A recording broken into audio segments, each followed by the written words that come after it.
No matter whether we are just starting out or we have already been selling on Amazon for years, we always have this one question that how do we actually find our next product idea, the product opportunity to sell on Amazon. So that's what I'm going to be discussing in this video. So hit the thumbs up and subscribe to the channel.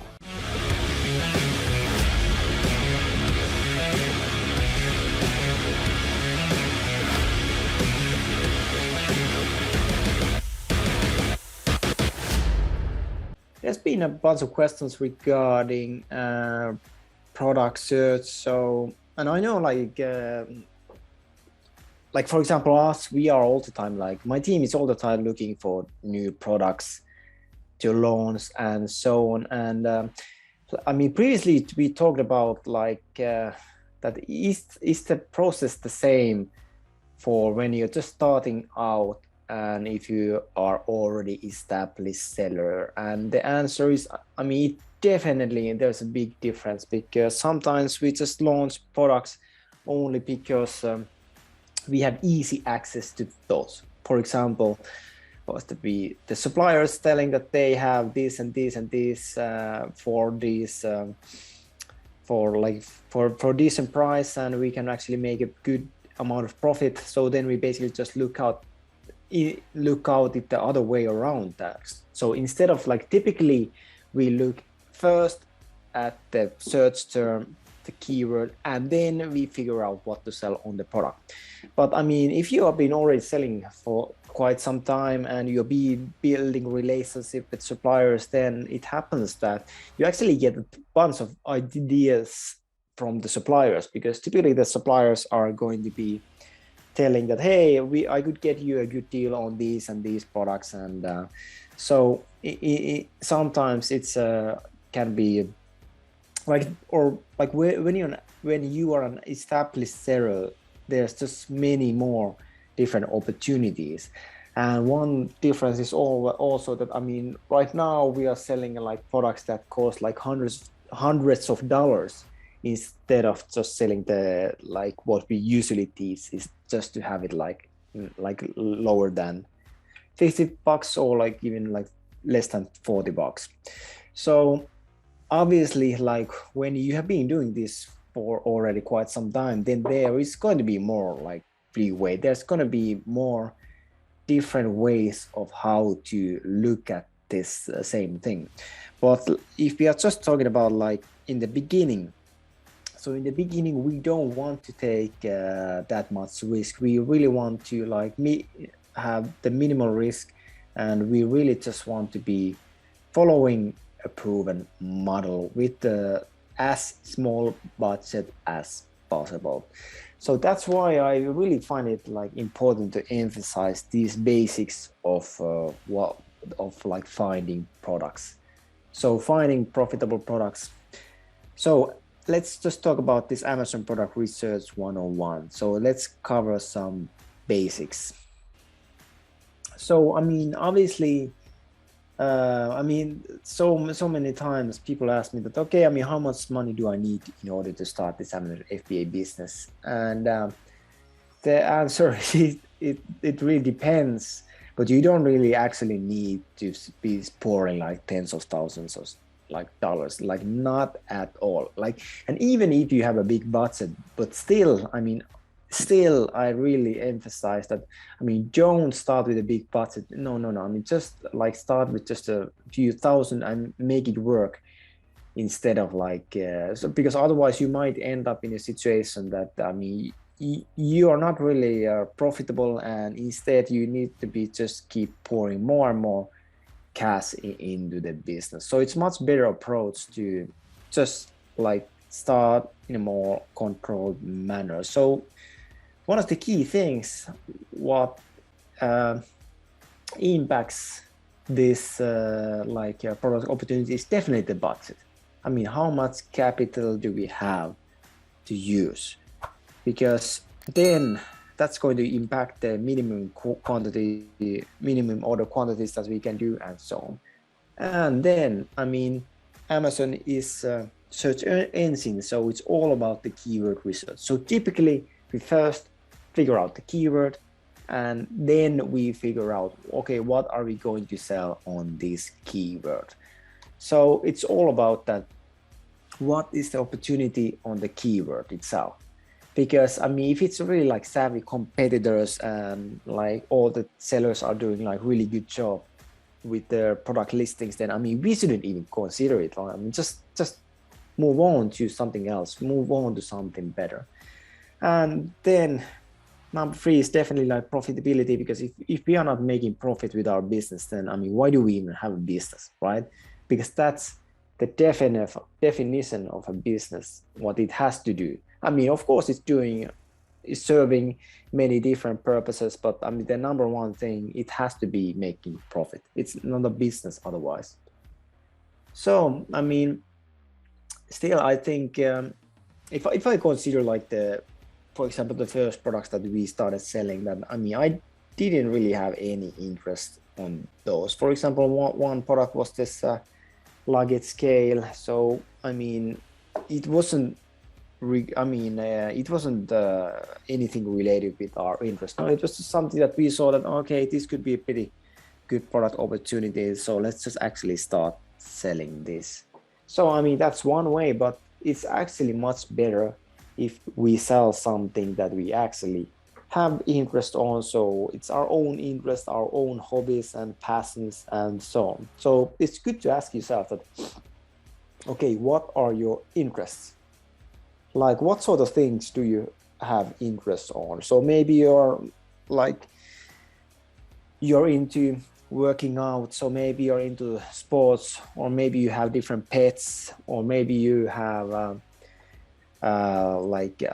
kids, so maybe that's like part of your interests. Or maybe it's something with, I mean, maybe you just had a baby, so you realize what kind of opportunities like parents need to go, or challenges parents need to go with a newborn and so on.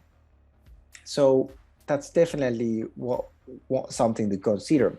Then another extremely important point is that, where do you have competence? So if you consider some kind of hobby, and typically hobby is something that we have done it already for years and years, and we have put a lot of time, a lot of like effort, a lot of like budget into that interest of ours.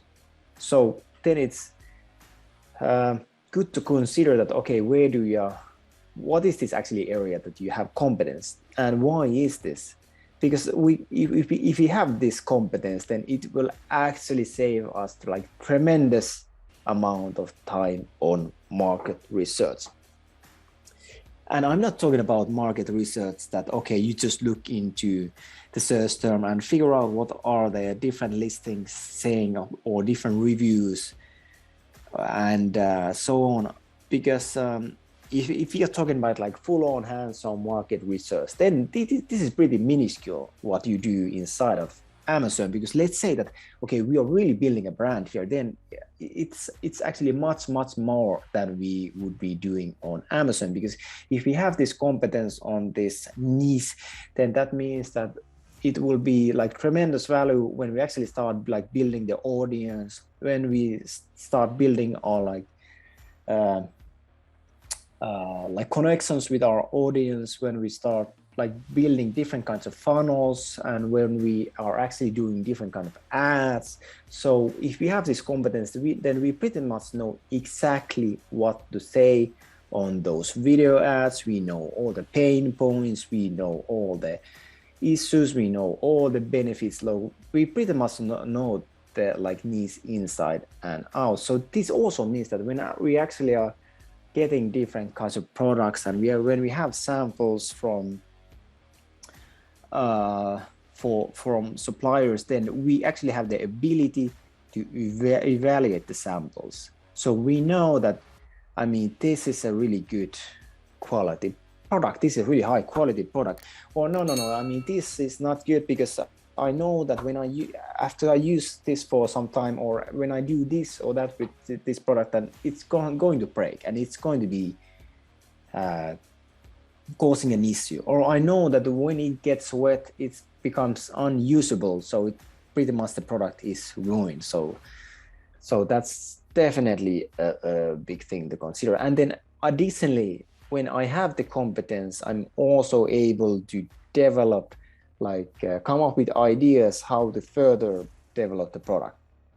And I know, okay, if we have product A, then what would actually mean, what would actually bring additional value in this on this product. So that means that when I actually do the product listing, I know what kind of things to add there to differentiate from the competitors and really not just be an extra item, but actually be something that is really useful for the customer.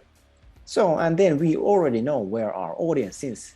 So I definitely want to emphasize that nowadays, I mean, it's really important that you just go deep with your brand. You go deep with your niche. So if you don't have Facebook group for your brand and for your audience, then that's number one thing to do right now, because we need to have this sort of channel.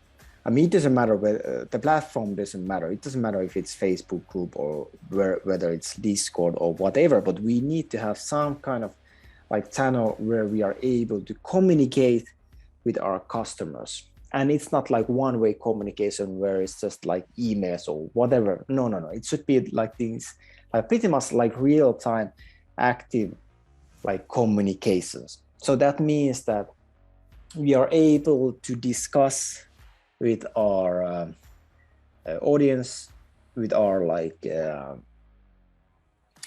customers, or potential customers, and we are able to share our ideas and get ideas from them. So it's pretty much this mutually beneficial relationship. So this is very important when we are considering how to really build a brand of impact, and how to really get these raving fans for our brands. So this is why I emphasize that it's really important that we start with our own interests, because if we have this, if it's really something that we are interested in, then and we have the competence, then oh my God, it's going to save huge amount of time on this market research and really having the ability to serve our customers the best possible way. But yeah, so this is definitely the best thing to consider. So I know, this TOTS method is also one way that seems to be pretty popular. So it means that you just get a pen and paper and write down everything you personally touch, and then you look at your list and see how they are selling on Amazon. So, but usually avoiding categories like electronic supplements, skincare, makeup, just because it's just going to be more complicated categories to sell. But I don't really like this method, because it's true that it's so popular, and it's just something that is being so many of these influencers are saying that, hey, find products by using this TOTS method. But obviously we are going to be, if you are using similar kind of products, then we are going to be ending up with in the same products and in the same categories. But that it means that you will then have a lot of competitive products. So that's why it's much better to start with your own interests. Then next option is actually to start with the audience. And that's actually, I suggest doing this kind of combinations, that first start figuring out that, okay, what are your interests? Okay, fine. So I have pets. So I have a joke, or I even have my family has a hamster. So I have seen that we are building this competence in knowing what hamster. but what kind of stuff like hamster needs and so on. So, but then, okay, let's actually combine it with this audience method. So, okay, we are not just thinking about this only like this category or this like product or like dog leash or whatever. No, we should actually go further beyond. So, if you are targeting like dog owners, then okay, like we can actually consider it more deeply that okay, where are these people actually laying, and what are actually different kind of categories inside of this interest. So we would consider that okay, it's just sports and outdoors, then we just go to deeper in that category and we just sell like lookout products that are selling like at least 10 per day. And then how good are these product listings on Amazon, and how good are they at not only on selling on Amazon, but how like well are they actually addressing this needs, this category, this customer. And if it's something that we are like already interested in, then we are much better equipped to like evaluate product listing.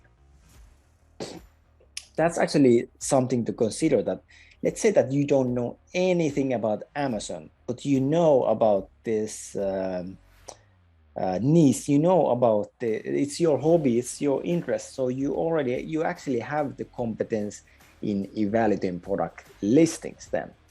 Why is that? Because you have been using those products for already like years and years. So you are the target customer. So you know how, you know already your like things that you're looking for. You already know what are the things that will actually like produce value for you when you in your user experience when you use the products. So then it doesn't like, then that's what I like emphasize, that it gives to you this like big competitive advantage. Because even if you know nothing about selling on Amazon, but if it's really, if it's something that you really like are involved with, maybe not daily, but at least like weekly or several times a month, then you already know that okay, what are the things that should be brought up on those images, on the like titles, bullet descriptions of the product listings. By the way, does that make sense? Like why I suggest in doing it like this? So yeah, I mean, then you basically just go deeper down in the categories, in the subcategories, and check how are these products ranking. So it's just going pretty much deeper on the niche. And then, I mean, there's also definitely different kinds of tools to use.